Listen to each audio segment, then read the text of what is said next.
কুয়াশার কারণে লঞ্চ চলাচল বন্ধ থাকায় যাত্রীদের লঞ্চ থেকে নামিয়ে দেয়া হচ্ছে। ভোগান্তিতে আছেন যাত্রীরা। ঘন কুয়াশার কারণে সারা দেশে সব ধরনের নৌযান চলাচল সাময়িকভাবে বন্ধ ঘোষণা করেছে বাংলাদেশ অভ্যন্তরীণ নৌ পরিবহন কর্তৃপক্ষ।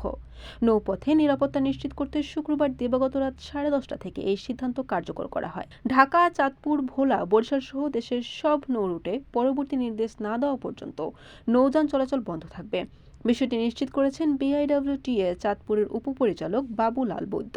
তিনি জানান, নদীতে কুয়াশার ঘনত্ব হঠাৎ বেড়ে যাওয়ায় নৌযান চলাচল অত্যন্ত ঝুঁকিপূর্ণ হয়ে পড়েছে।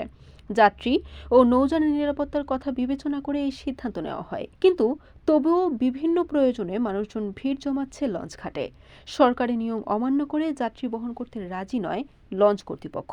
এতে হঠাৎ ভোগান্তিতে পড়েছেন যাত্রীরা। বরিশালে লঞ্চ যাত্রা সবসময় সবচেয়ে আরামদায়ক হওয়ায় অনেক যাত্রী সড়ক পথের চেয়ে জলপথকে বেছে নেন।